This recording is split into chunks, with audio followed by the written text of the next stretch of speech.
Let's briefly review what we did yesterday because we covered a lot of ground, and then we'll push on. The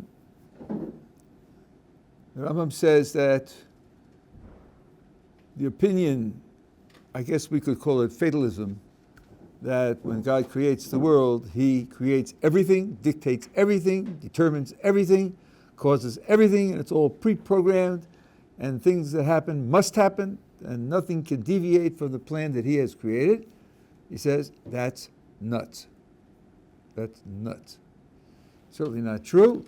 And he proves from verses in Jeremiah and proves from verses in the Torah that we have free will, that we are the ones who determine the outcome for our own actions. Other things may be pre-programmed, even though that could be questioned, but certainly not. It's certainly not true for our actions. And he says that there are two moral principles which the Torah uses, which would be destroyed by thinking we don't have free will. So from the very fact that the Torah has these principles, we know that the Torah is presupposing that we have free will. One principle is reward and punishment. In particular, he puts it punishment and reward. Because if you're going to punish someone for breaking your rule, you are presupposing that he could have done otherwise. If he was unable to do anything other than what he did, with no other options, then it's unjust to punish him.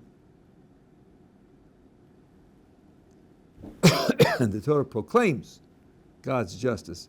Abraham says to God, if you're going to kill the wicked people, the righteous people in Sodom, shall the judge of the whole earth not do justice? And Rambam quotes that verse. So punishing people for breaking rules, if they had no other option, would be unjust, and God certainly wouldn't do that. Also, reward would be inappropriate, but here the inappropriateness is a little more subtle. Let's suppose somebody follows a rule, fulfills a rule, and let's suppose he had no other choice. Suppose he was programmed to follow the rule. And suppose God gives him a benefit, some kind of good thing. Would that be unjust? Would that be immoral? Would we condemn God as being vicious? I don't think so. You can give free gifts to people. Usually that's a nice thing to do. So rewarding someone for following a rule when he had no other choice wouldn't be immoral, but it wouldn't be reward. The word reward, schar in Hebrew, that word implies that he's earned it, that he deserves it, that it's his by right. That will not be true if he's programmed. So both punishment and reward require the assumption that we're working with free will. That's the first moral rule that the Torah lives by and shows that the Torah presupposes that there is free will. That was one.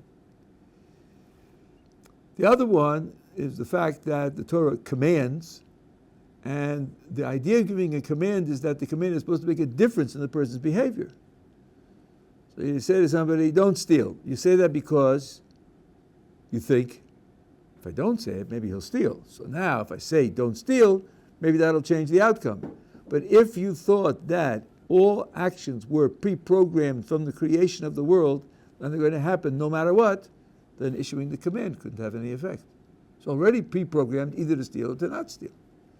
And the Torah obviously is filled with commands from beginning to end. So if the whole idea of a command is absurd without free will, you see that the Torah is assuming that people have free will. So these are two places where the Torah's own principles require free will. And that's in addition to the explicit verses that talk about having free will. There's an absolute presupposition of the Torah that people have free will. Are we together?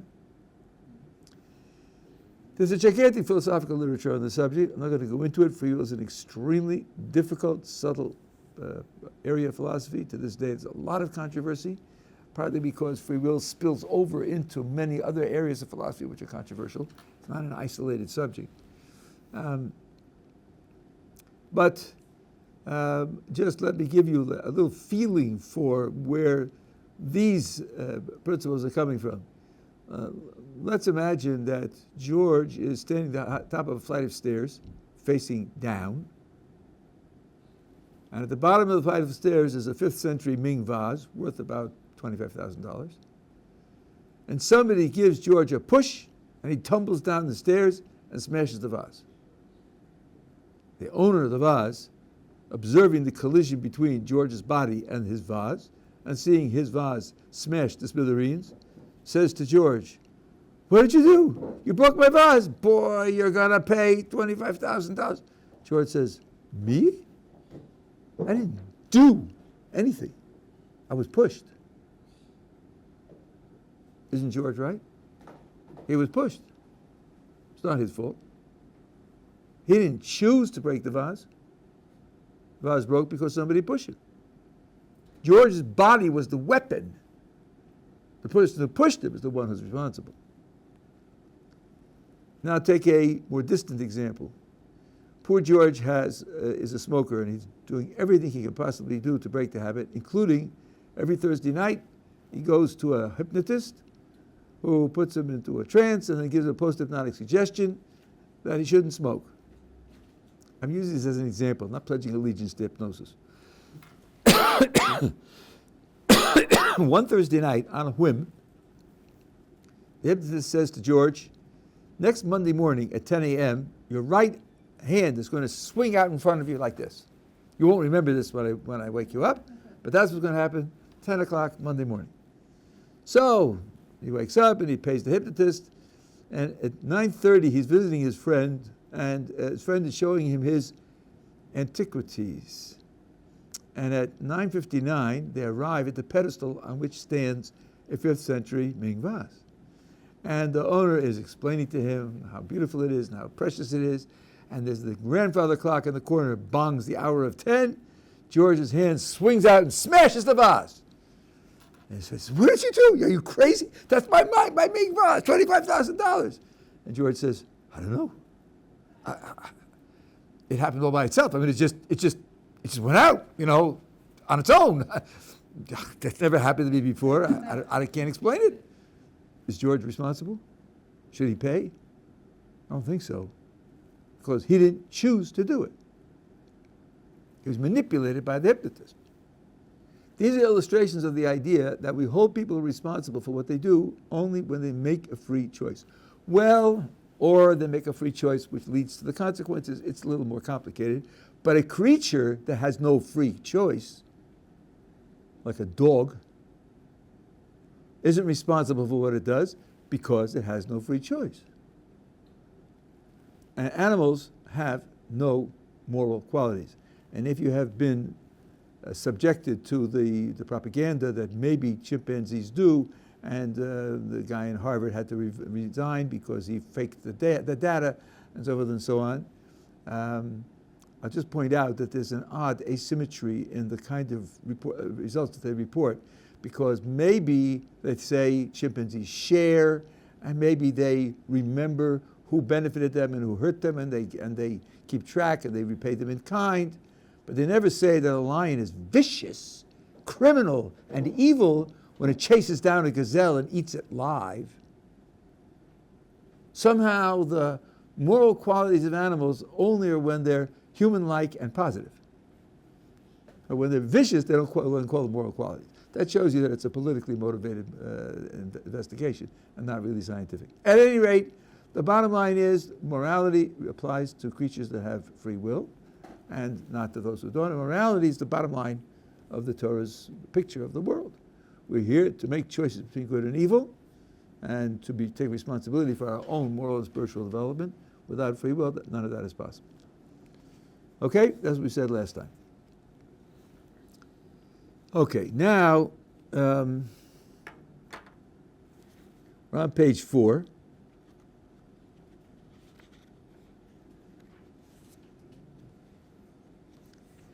About 3/4 of the way down. Rambam says, a person should not wonder, how is it possible for one to do what he wants and be responsible for his own deeds? Is it possible for anything to happen in this world without the permission and desire of its creator? The verse says, whatever God wishes, he has done in the heavens and in the earth.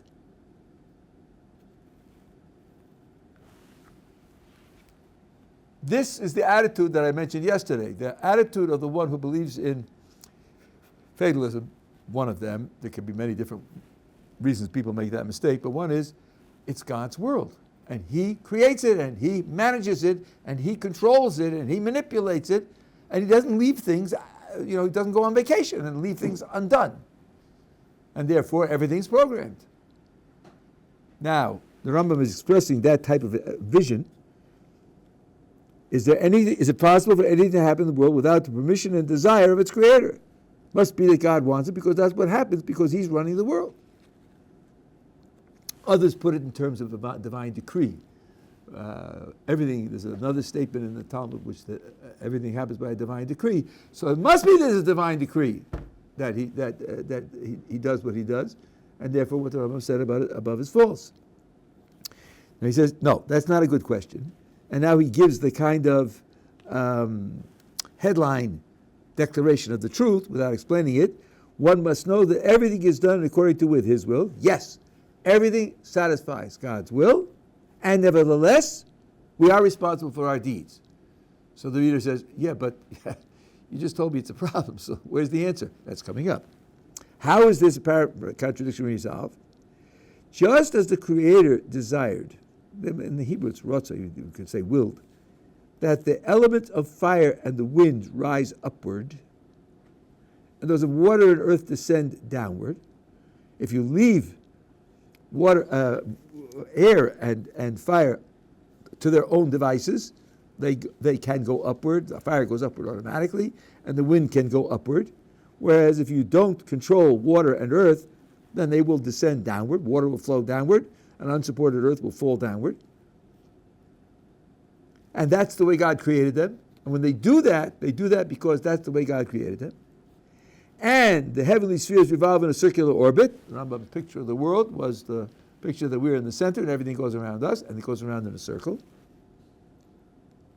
And all the other creatures of the world follow the nature which he desired for them.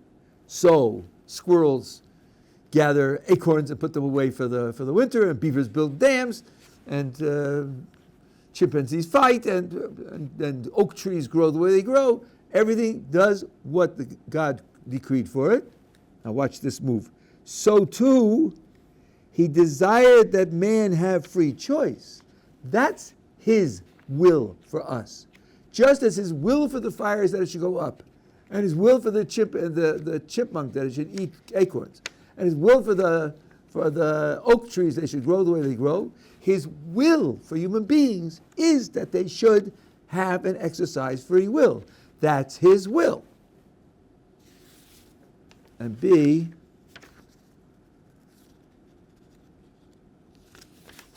responsible for his deeds without being pushed and forced. So, there's no contradiction because that's what God wants from us. Now here the Rambam there's a lot of background that the Rambam is not bringing, which I think he's taking for granted. Does that solve the whole thing? Let me give you an example of where this could come up, kind of paradox, and then we'll unravel the paradox and show how it's based on what the Rambam said. Imagine Reuven Schwartz. Reuven Schwartz is a good guy, and he keeps kosher most of the time. But sometimes the local McDonald's has a 2-for-1 sale. 2-for-1 bacon cheeseburgers. I know I should keep kosher. I'll keep kosher next week after the sale. Right now, I can't give up an opportunity like this. And he goes to the McDonald's and he eats the bacon cheeseburgers. Now let's ask, what does God want here?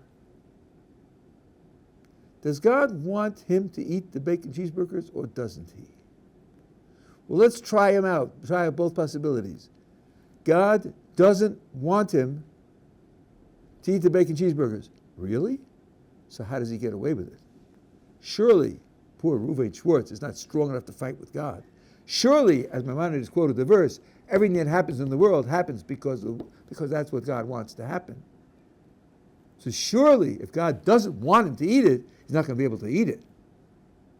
Okay, let's try the other alternative. God does want him to eat it, then why did he command us not to eat it? If he wants him to eat it, isn't God, so to speak, being inconsistent if he wants him to eat it but tells him not to eat it? Can we have any consistent picture of what God wants here? Are we caught in a paradox where the Jewish religious position can't give you a consistent answer? Because it seems like you can't say he wants him to eat it, and you can't say he doesn't want him to eat it. There is an answer. The answer is, God wants that Reuven Schwartz should not eat the cheeseburger of his own free will. That's what he wants. But notice, if God wants something should happen through a person's free will, God can't guarantee that it will happen. Because if God guarantees that it will happen, then it isn't happening through the person's free will. This is the kind of want which God can't enforce with his omnipotence. All the strength in the world won't enable God to get this on his own because he wants it to happen through a different agency. He wants it to happen through our agency. So, when you say that God wants, there are two different types of want, two different levels of want. One is he wants the heavenly spheres to go to circular orbit, and he wants the chipmunks to eat acorns, and he wants the oak trees to grow the way they do, and that he uses his power to make happen, because that's what he wants to happen. There, it's consistent with God wants that he, God, should be the agent that makes it happen. When it comes to human beings, since he wants us to have and exercise free will, when we say that he wants us to do X, Y, Z, you have to realize it means he wants us to do X, Y, Z as a result of our own free choice. That he can't guarantee by its very definition. He can't guarantee that by forcing it to happen. So, when Reuven Schwartz eats the cheeseburger, there is a sense in which God wants it and a sense in which God doesn't want it. And it's not a contradiction. God wants Reuven Schwartz to exercise free will. And he did. He did exercise free will. God also wants Reuven Schwartz to exercise his free will not to eat the cheeseburger. That he didn't do. So one of the things that God wants did happen, and the other thing that he wants didn't happen, and the one that he wants that didn't happen, he couldn't enforce because he wanted the outcome to be determined by human beings' free will. So the Rambam says here that when we exercise free will, we are acting out the nature that God gave us, the way he wants us to operate, but of course, he also has preferences to the way in which we exercise it, and that's something which we can possibly rebel against. And to say that here God doesn't get what he wants, well, what he wants can't be guaranteed by his own power because that's a contradiction. Okay? That's his solution to the problem. Yeah. How can somebody say that God can make something out of his control? It's not like making a square circle. It's saying that he can create free will as if saying a square thing. No, well, I wouldn't use the words that you're using. We have to see whether we can communicate with the concepts we have in common. I wouldn't say it's out of control. I agree there. I think creating something out of his control would be like a square circle. But he can choose not to exercise control. Control is only power. The one who has power can choose not to exercise it. I tell my 6-year-old, don't take cookies from the cookie jar. Can I stop him? Sure I can. I can lock it up.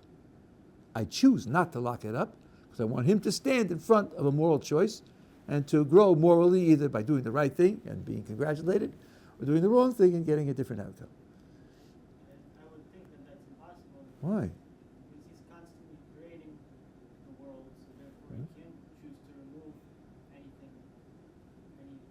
I didn't say about removing anything.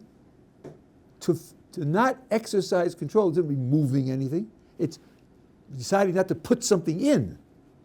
When the father says to the child, I want you not to eat the cookie, and he doesn't lock it up, the father's not removing something. He's refraining from putting something in. I think it's just a matter of vocabulary. Okay, so and in a certain sense, if he couldn't do that, you'd be limiting him on the other side. Why can't he do it? What's stopping him from doing it? He hasn't got the ability to do it. Why not? So that's the Rambam's answer here. And this type of answer, taking into account free will, has a lot of different applications, but I'm not going to go into them now. Therefore, he says on the top of page 4, he is judged according to his deeds. Yeah. Judged according to his deeds. If he does good, he's treated with beneficence. If he does bad, he's treated harshly.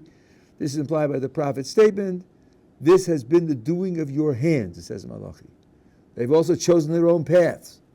As I told you, the Rambam is a Jewish philosopher. His philosophy comes from the classic writings. But no one think that he imitated Aristotle or did his own independent thinking. The concept was applied by Solomon in Ecclesiastes, young man, rejoice in your youth, but know that for all these things God will bring you to judgment.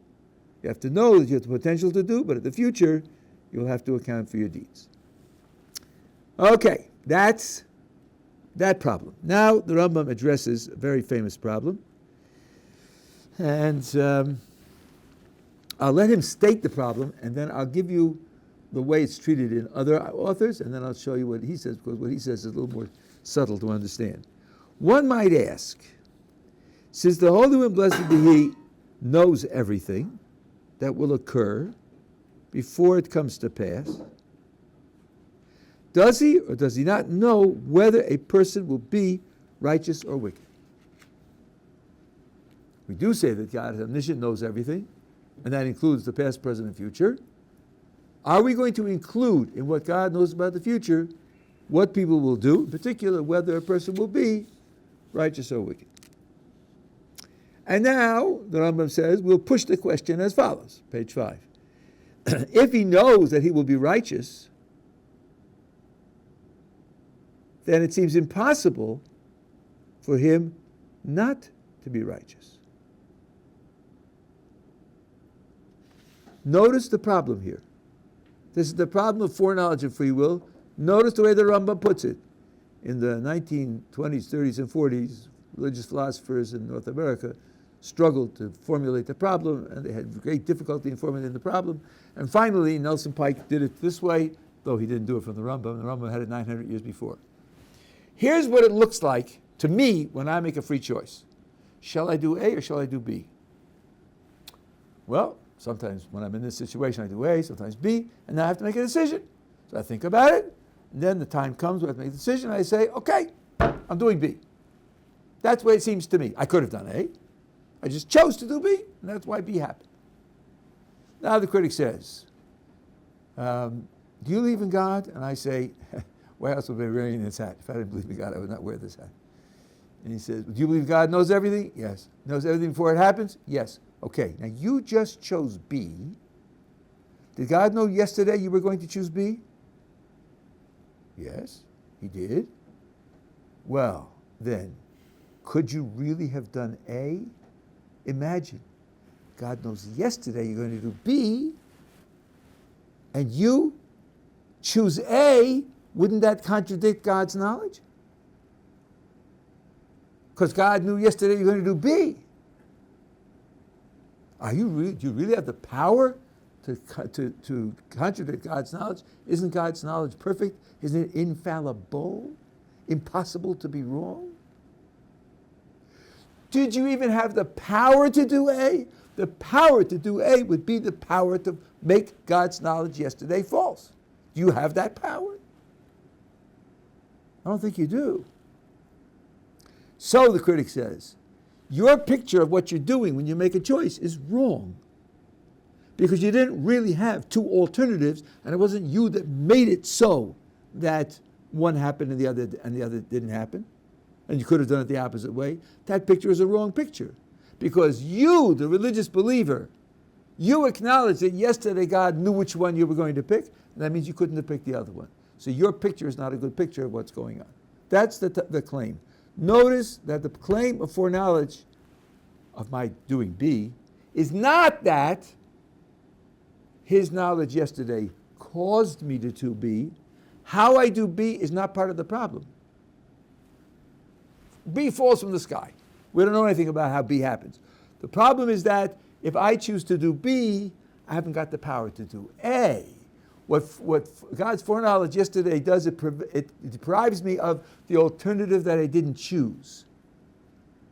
And if choice is a choice between alternatives, then I'm not really choosing.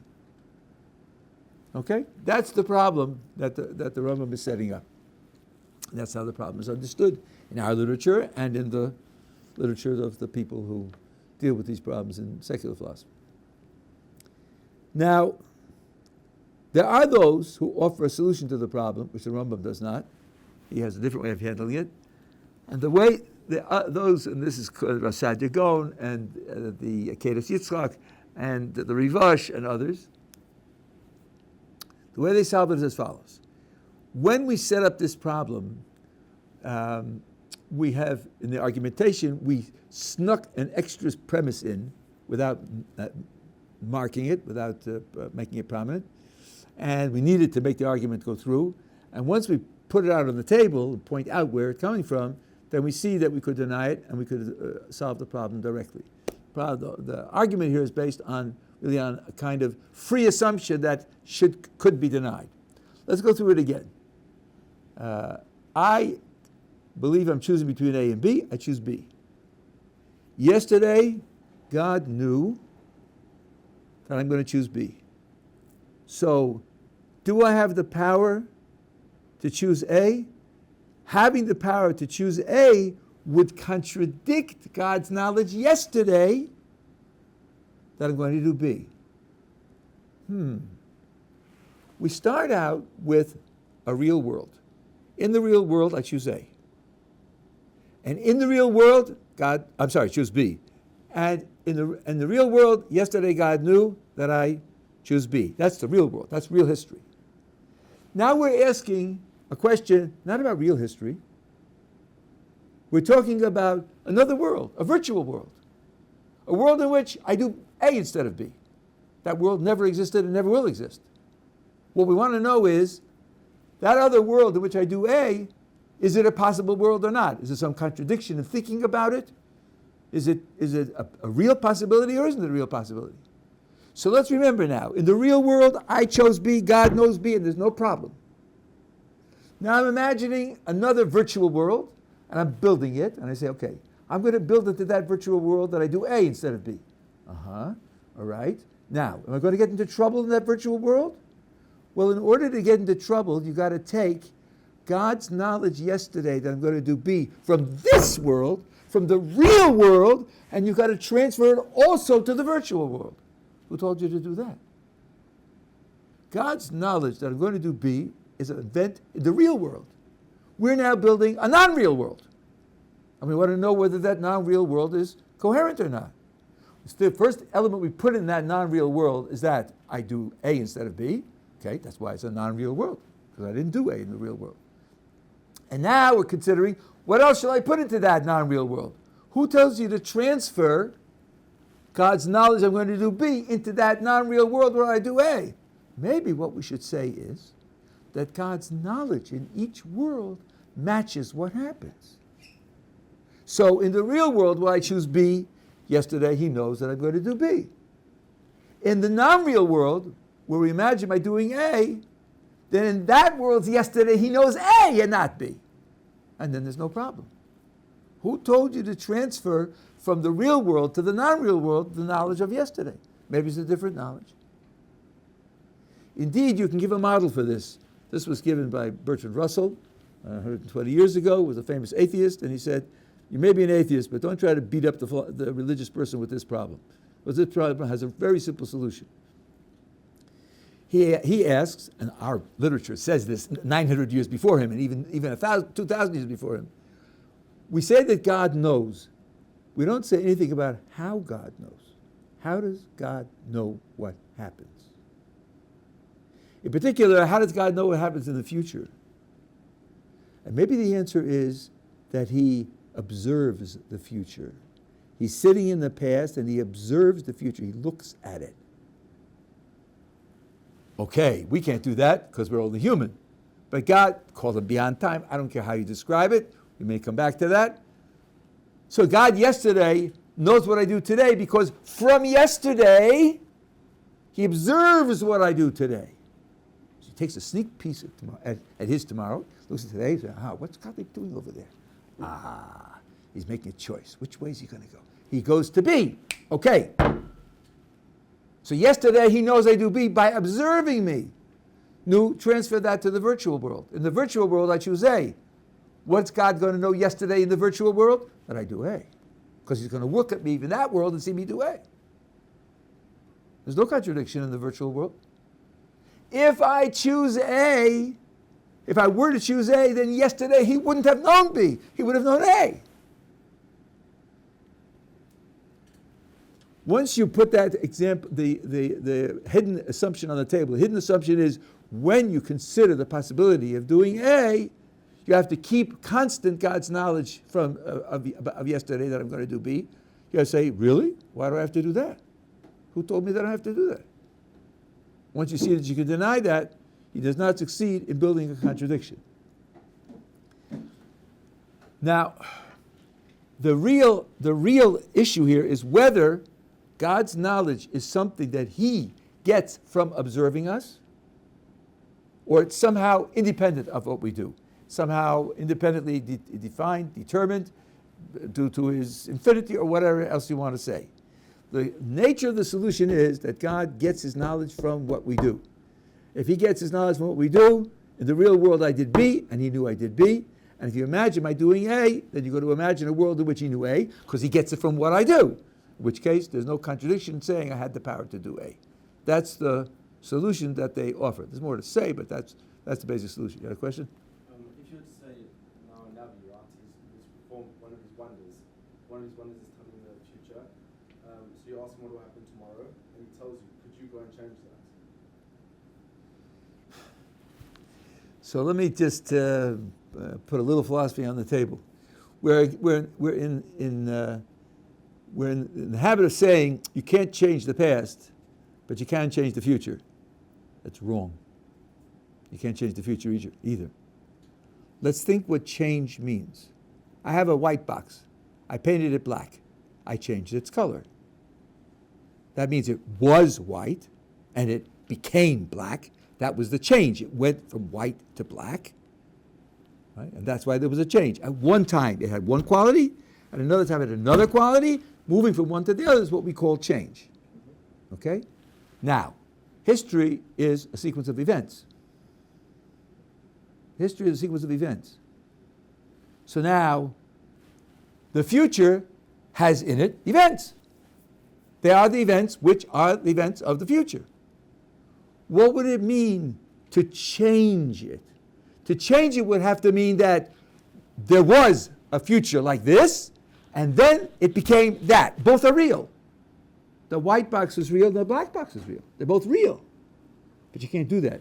Because if you determine that A happens in the future, then A happens and nothing else happens. That's the only thing that's in the future. It's that event. If you operate in such a way that A doesn't happen and B happens, you didn't change the future from A to B. You simply determined that the future will have B and doesn't have A. The A was never real. So the idea of changing the future is just as wrong as changing the past. The difference of the past and future, if it really is a difference, is that you can't cause what happens in the past. But you can cause what happens in the future. But that's not the same as changing it. So the question of change is not going to arise. Both are a mistake. Brian Greene, who was a physicist, got this right, and he used this to solve the problem of can you go in time travel back and kill your grandfather? right? And how did you come into the world before he had children, right? And he got this. He got it right. I think he did a very good job philosophically. He said the history of the world has in it the events that it has. Either the grandfather had children or he didn't have children, right? If you're in existence, then he did. So it's not a question of going back and shooting him. That's not what happened. If you had gone back and shot him, then he would have been shot, in which case, then he wouldn't have had children, and the whole thing wouldn't have gotten started. Right? Couldn't have been his grandson that shot him. But you can't change the past. The idea is that he did have a child, and then I'm going to go back and change that into his not having a child. You cannot change the past. You can't change the future either. Both of them are not right, because the history is just a sequence of events, the events that there are. Okay, so now that's the way they want to solve the problem. It's a problem that has a direct solution. The Rambam is not satisfied with this. And he says so in the guide, part 3, chapter 17, where he discusses various schools of Arabic philosophy. And for one of them, he says, by the way, these people believe that God knows the future and we have free will, and a little thought will reveal to you that that's a contradiction. Sof pasuk. It's a contradiction. End of story. And the reason that he doesn't accept the solution I just gave you, I believe, this I have to say indirectly, is because in the guide, the first part, he says 6 times, there's no hipa'alus. God is not affected by anything. Nothing causes anything in God. That is independent from external causation. Of the 6, if I remember correctly, 4 times he says because that would imply change. If something affects God a certain way, it means he was one way and becomes another way. But twice he says, no, it's not a question only of change. It's simply he's immune from being affected by something outside of him. And here we're saying his knowledge is a result of my choice. My choice gives him his knowledge. So the Rambam is not going to hear this. He's not going to accept this in any way, shape, or form. So now we have to explain, what does the Rambam do?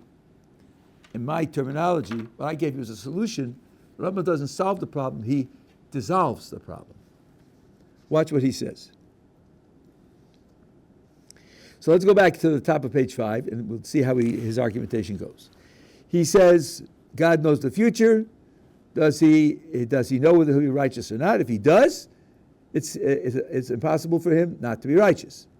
However, if one would say that despite his knowledge that he'll be righteous, even though God knows that he will be righteous, it's possible for him to be wicked. If one would say that God's knowledge doesn't rule out the alternative, then you're saying that his knowledge is somehow incomplete or fallible or weak, and that's not acceptable. So, Rambam says, know that the resolution of this question is, its measure is longer than the earth and broader than the sea. Many great and fundamental principles and lofty concepts are dependent upon it. However, the statements that I will make must be known and understood as a basis for comprehension. This is 10 chapters in the guide, plus other chapters, part 150 to 60, and other chapters scattered throughout the guide. He's giving now just a kind of précis or summary of his attitude. As is explained in the 2nd chapter of Hilchos Sodi Torah, the Holy One, blessed be He, does not know with a knowledge that is external from him, as do men, whose knowledge and selves are 2 different entities. Rather, he may be placed, his name and his knowledge are one. In other words, you think of a human being, and you think of a human being's knowledge. The knowledge of a human being is a condition he happens to be in. As you know very well, when you're born, you have very little knowledge, if any. And then you grow and you absorb knowledge, and you lose knowledge because you forget. And then you absorb other knowledge. The knowledge fluctuates throughout your life. You're the same person. It's just that the quality of possessing knowledge varies and fluctuates throughout your life. You are one thing, and your knowledge is something else. A person can have a terrible brain accident, and the brain could be short-circuited, though the people who talk about this don't really know what they're talking about. But it's conceivable that the brain would lose all of its knowledge. Be the same person, just wouldn't have knowledge. amnesia. In amnesia, you don't lose all your knowledge. You still know how to tie your shoes, right? You still know how to drive a car. You just forget who you are. But that's a big loss. You're still the same person. You just don't remember who you are. That's not true with God. With God, He and His knowledge are identical. So at that point, the reader should say, I don't know what that means. It's not like it is with us, some other way, but what it means, I really don't know. And that's the Rambam's point. Rambam's point is, you don't know. Yes? So the idea of two entities for man and his knowledge is that it's affected, and God's knowledge is entirely unaffected. That could be like the sense of what we're saying. Well, I think that's part of it, but he's saying much more than that. He's saying that he and his knowledge are identical. Now watch how he works this out. Human knowledge cannot comprehend this concept in its entirety. For just as beyond the potential of man to comprehend and conceive the essential nature of the Creator, you can't understand what God is. And he bases that on a verse. Again, I'm stressing this because people have a false picture of the Rambam as a philosopher. He bases this basic philosophical principle on a verse in the Torah. And the verse is, no man will perceive me and live. Ki lo yirani hadav v'chai. Moses asked God, show me your essence. And God said, no, because you can't have it while you're alive. It's impossible to have it while you're alive. Which, if you think about it, does imply that after death you could have it, and that is the Rambam's position. But in the meantime, you can't have it while you're alive. So it's beyond man's potential to comprehend and conceive the Creator's knowledge. Since I can't understand the Creator, and the Creator and His knowledge are one, it follows that I can't understand His knowledge either, because they're the same thing. So now I'm using a phrase, Creator's knowledge, and I'm being told you can't understand that. At this point, I should feel sort of like the ground slipping out from under my feet. So if I can't understand it, why are you saying it? What do you mean to communicate by saying it and telling me that I can't understand it? I'll explain that in a minute.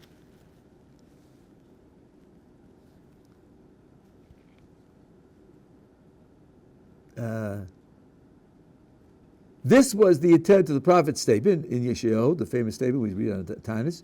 For my thoughts are not your thoughts, nor your ways my ways. My ways and thoughts are as high above you as the heavens are above the earth. You don't think my thoughts. Isaiah says that explicitly. I'm telling you what my thoughts are, and I'm telling you that you can't think those thoughts. So now, what are we to make of this? He's talking about God's knowledge. He says God's knowledge and His essence are one. His essence is utterly beyond our ability to conceive. Therefore, it's utterly beyond us to conceive His knowledge. Why then does He say that He has knowledge at all? So the best explanation I know of this, I heard from my oldest son, who put it this way. When we talk about God's knowledge, what we're saying is, God can do everything that we do with knowledge. If I refuse to assert that God has knowledge, you might think that my picture is God lacks knowledge. God is missing something. No. What I mean to say is that God can do everything that we do with knowledge, but He doesn't do it with knowledge. He does it in an utterly different way. Let me give you an example of what this might be like. You know what a music synthesizer is? It's something which mechanically produces wavelengths of sound, which is supposed to imitate various different types of sound, and you can program music on it. Now let's say you have a recording of music produced on a synthesizer, and you have an MP4 memory, and you have two little tiny speakers, and you go back now in a time machine 200 years. And you come out of the time machine, you're talking to people, and explaining and conversing with them, and then, just for the fun of it, you turn on the music. They look at you, they look at the speakers. Let's say it's music of a violin, right? Or the synthesizer imitating a violin, right? They look at you, tell us, how did you get a person and a violin into that little box? How did you do it? You don't understand. There's no person with a violin in there. Listen, don't kid us. We know what makes that sound. We're not savages from the forest. That's violin music. Violin music is made by a person with a violin. We just want to know, how'd you get him into the box? It's so small. How did you do that? You say to them, I know it's violin music, but it's produced by a process that you can't even imagine. 200 years ago? An MP4 player? A chip? Fiber optics? You know? You're certainly not, it will take you years to explain it to them. At the present state, they don't have the conceptual repertoire to be able to understand it. It's the violin sounding music, but not being produced by a violin. No violin was ever involved in producing it. That's an example of how you can get something which looks like Q, it seems familiar like Q, it has all the shape of Q, but it isn't really, because it's not produced the way Q is produced. So, similarly, God's presence in the world, what he does in the world,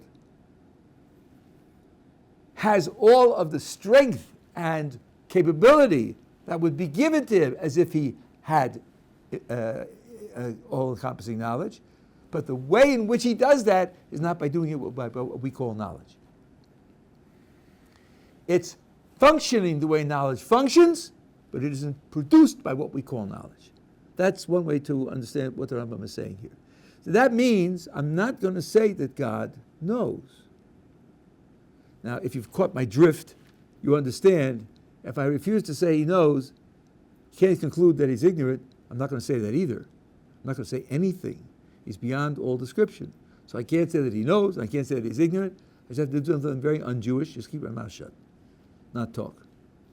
So not acknowledging that God has any weaknesses, I'm simply saying we cannot describe him. Well, what is the problem we started with? We started the problem that our free will and God's knowledge are a contradiction.